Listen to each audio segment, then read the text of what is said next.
मुझे यही ओल्ड राजेंद्र नगर में ही मिले। मैं जब पूसा कैंपस में थी। नहीं, हम लोग फ्रेंड्स थे पहले से, दोनों का सेम ईयर में ही हुआ। तो मुझे आईपीएस मिल रही थी, पर इनको पसंद था कि मैं इंडियन रेवेन्यू सर्विस में जाऊं। मैं जब नौकरी करने गया तो मेरे घर वाले उदास थे। उनको लगा कि अब ये नौकरी करने जा रहा है, यूपीएससी की तैयारी नहीं करेगा। मेरे दोस्तों ने मेरा फॉर्म फिल किया। जब प्रीलिम्स का रिजल्ट आया, उसके 2.5 महीने बाद मेंस था।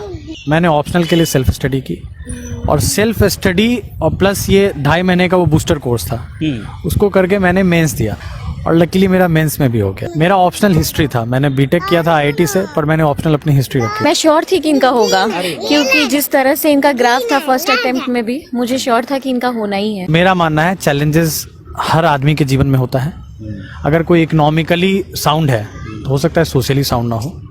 सेल्फ स्टडी का कोई ऑल्टरनेटिव नहीं है। बाकी चीजें आपको सप्लीमेंट कर सकती है, बहुत बढ़िया। सप्लांट नहीं कर सकती, रिप्लेस नहीं कर सकती। इनमें खामी है, बस थोड़ी पेशेंस की कमी है। हर चीज को बहुत जल्दी जल्दी करना चाहते हैं। बाकी कोई खामी नहीं। दोस्तों, एक डिफरेंट स्टोरी। दीपक सर हैं, अनामिका मैम हैं, और दीपक सर IRS हैं, 2016 बैच के। ORN में रह के इन्होंने स्टडी की, यूपीएससी की तैयारी की। स्ट्रगल रहा लाइफ में, लेकिन वो कहते हैं ना, स्ट्रगल के बाद ही कुछ मिलता है।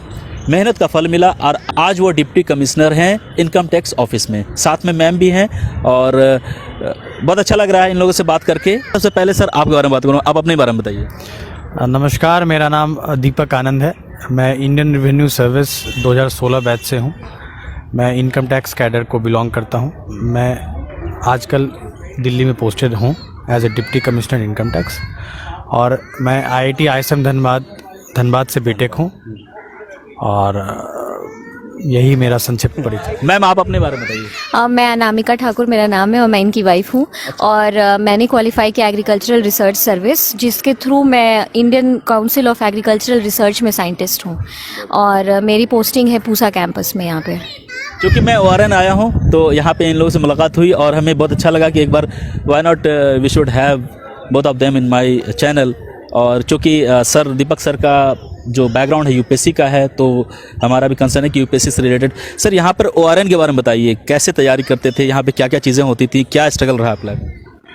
मैं जब कॉलेज से 2014 में पास आउट हुआ, मैं कॉलेज से मेरी प्लेसमेंट हो गई थी, बट मैं बिहार को बिलोंग करता हूँ, जहाँ यूपीएससी का एक अलग क्रेज़ है। तो मैं जब नौकरी करने गया तो मेरे घर वाले उदास थे।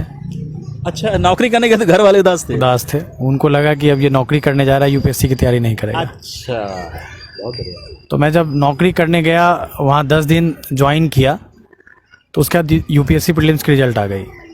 अच्छा, तो मेरा उसमें हो गया। अरे वाह। तो that was I encourager for me कि मैं नौकरी छोड़ूं, और फिर मैं ओल्ड राजेंद्र नगर आ गया। बहुत बढ़िया, ठीक है। तो पहला प्रीलिम्स आपका निकला, तो एक ट्रिगर पॉइंट आपको लगा, नहीं हमें पोटेंशियल है, why not we should go ahead on this? वो भी एक अलग कहानी है कि कॉलेज से हाथों हाथ मैंने फॉर्म भी फिल किया। मेरे दोस्तों ने मेरा फॉर्म फिल किया था। अच्छा। और मैं कॉलेज में हमेशा से न्यूज़पेपर पढ़ता रहा हूँ, तो इस कारण मैंने प्रीलिम्स दे दिया, और उस समय प्रीलिम्स हो गया। जब रिजल्ट निकला तो मेरे लिए एक बूस्टर था कि मैं नौकरी छोड़ दूं, और मैं अपने घर वालों के एस्पिरेशंस को मतलब उनको सेटिस्फाई कर पाया। बैठे इसको। तो मैंने 10 दिन नौकरी की, फिर मैं ओल्ड राजेंद्र नगर आ गया। मेरे कुछ दोस्त यहाँ पहले से रहते थे। मैं यहाँ आया, और जब प्रीलिम्स का रिजल्ट आया, उसके 2.5 महीने बाद मेंस था। प्रीलिम्स के 2.5 महीने के बाद मेंस था, तो कैसे क्या आपने फिर प्रिपरेशन की? तो मैंने प्रिपरेशन की। मैंने यहाँ पे एक GS का एक क्रैश कोर्स चल रहा था, उसको ज्वाइन किया। श्रीराम IAS करके कोचिंग थी। मैंने ऑप्शनल के लिए सेल्फ स्टडी की, और सेल्फ स्टडी और प्लस ये 2.5 महीने का वो बूस्टर कोर्स था, उसको करके मैंने मेंस दिया, और लकीली मेरा मेंस में भी हो गया। अरे वाह। फिर इंटरव्यू के लिए कॉल आया। पहले इंटरव्यू में मेरा प्रोफेसर DP अग्रवाल का ये था, बोर्ड था। तो जब फाइनल रिजल्ट आया तो I missed by 7 marks. Okay. तो मेरे घर वालों को बहुत अच्छा लगा। एक तो ये कि इसने नौकरी नहीं की, इसने यूपीएससी तैयारी की। अब वहाँ तक पहुँच गया बच्चा? वहाँ तक पहुँच गए कॉलेज से निकलते ही। तो ये वो फर्स्ट अटेम्प्ट था आपका? वो मेरा फर्स्ट। सेकेंड अटेम्प्ट दिया, मेरा ऑप्शनल हिस्ट्री था। मैंने बीटेक किया था आईआईटी से, पर मैंने ऑप्शनल अपनी हिस्ट्री रखी। हिस्ट्री में पेपर 1 में मुझे कम नंबर आए थे। फिर मैंने सेकेंड अटेम्प्ट में हिस्ट्री पे मेहनत किया। हिस्ट्री पे मेहनत किया। और फिर मुझे हिस्ट्री में सेकेंड अटेम्प्ट में one of the highest marks आए। अच्छा। और मेरी रैंक 235 थी। और फिर मैंने Indian revenue service income tax को ज्वाइन। तो सेकंड अटेम्प्ट में फाइनली आईआरएस मिल गया आपको, राइट? मैम दीपक जी कहाँ मिले आपको? तो मुझे यही ओल्ड राजेंद्र नगर में ही मिले। हम लोग फ्रेंड्स थे पहले से। अच्छा, हाँ। ठीक है। तो क्या आप यूपीएससी से कंसर्न है आपके, या फिर कहाँ से, मतलब? नहीं, मेरा तो मतलब नॉर्मल मेरा एग्रीकल्चरल रिसर्च सर्विस एक डिफरेंट सर्विस है। और वो भी 3 tier एग्जामिनेशन सिस्टम है। उसमें भी प्रीलिम्स, मेंस और इंटरव्यू होता है। तो उसमें मेरा डिसिप्लिन एग्रीकल्चरल इंजीनियरिंग है। तो मैं उधर अपना वो अलग एग्जाम दे रही थी और इनका इधर अलग चल रहा था। अच्छा। तो फिर बट फॉर्चुनेटली दोनों का सेम ईयर में ही हुआ। अरे वाह। और फिर हम ये फॉर्चुनेट है, मतलब कोइंसिडेंट भी कहेंगे, और फॉर्चुनेट है कि दोनों साथ एक जगह, मतलब फिर उसके बाद मैं एक चीज़ ऐड करना चाहूँगा। मिनिस्ट्री ऑफ एग्रीकल्चर के तहत एक ऑर्गेनाइजेशन है, बोर्ड है, एग्रीकल्चरल साइंटिस्ट रिक्रूटमेंट बोर्ड। वो ऑल ओवर इंडिया जितने भी एग्रीकल्चर साइंटिस्ट के रिक्रूटमेंट के लिए नोडल एजेंसी है, उन्हीं के वही एग्जाम कंडक्ट कराती है। उन्हीं के थ्रू इन्होंने क्वालिफाई किया। बहुत बढ़िया। तो अभी मैम कहाँ पोस्टेड आप हैं? मैं यहाँ पे पूसा कैंपस आपने सुना होगा, वहाँ पे कृषि मतलब कि कृषि अनुसंधान भवन है, उसमें मैं पोस्टेड तो कितने दिन हो गए जॉब को मैम आप कर रही हैं? 4 साल 5 साल तो हो गए। 4 साल 5 साल हाँ। हो गए। जब ऑब्वियसली आप तो इनको पहले से जान रही हैं, जब पता चला कि इन्होंने क्लियर कर लिया, तब आपका कैसा लगा? मतलब उस टाइम क्या एक्सप्रेशन था? नहीं, मैं श्योर थी कि इनका होगा, क्योंकि जिस तरह से इनका ग्राफ था फर्स्ट अटेम्प्ट में भी, मुझे श्योर था कि इनका होना ही है। उस बार भी थोड़े से ये चूक गए थे, बट इनमें इतनी सिंसेरिटी थी और सेल्फ स्टडी इन्होंने इतना ज़्यादा किया था कि इनका होना ही था। घर वाले म्यूचुअली अंडरस्टूड थे कि हाँ आप दोनों आगे जाके कुछ करोगे, या शादियाँ दोनों की, ऐसा कुछ था?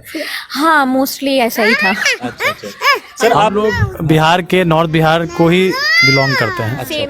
सेम जगह को बिलोंग करते हैं, तो घर वालों को कुछ खास दिक्कत। मुझे इस रैंक पे आईपीएस और आईआरएस दोनों मिल सकता था। अच्छा। तो मुझे आईपीएस मिल रही थी, पर इनको पसंद था कि मैं इंडियन रेवेन्यू सर्विस में जाऊं। क्योंकि इंडियन रेवेन्यू सर्विस में वर्क लाइफ बैलेंस बहुत मेंटेन रहते हैं। सही बोला आपने। तो जो आपको रैंक मिली थी वो आईपीएस के लिए भी मिली थी, बट आईपीएस आपकी चॉइस नहीं होकर आईआरएस हुई, राइट? तो अभी सर जो आप ओआरएन में थे, अभी के स्टूडेंट यानी 2016 के थे आप, अभी बहुत सारे बदलाव आ गए हैं, नई नई कोचिंग आ रही है, कमर्शलाइजेशन हो गई है कोचिंग की, ऑनलाइन ऑफलाइन, इसको कैसे देखते हैं आप? देखिए, ये हम इसको एज एन इवोल्यूशन देखते हैं। अच्छा। हम लोग जब आए थे 16 में, तो ओल्ड राजेंद्र नगर इतना पॉपुलर डेस्टिनेशन नहीं हुआ करता था। मुखर्जी नगर भी 50% पब्लिक को ये करती थी। पर अब क्या है, मुखर्जी नगर के जो भी मैक्सिमम यूपीएससी एस्पिरेंट्स हैं, वो ओल्ड राजेंद्र नगर आ गए हैं। और मैक्सिमम कोचिंग भी ओल्ड राजेंद्र नगर शिफ्ट हो गई है। पहले सारे कोचिंग्स के एक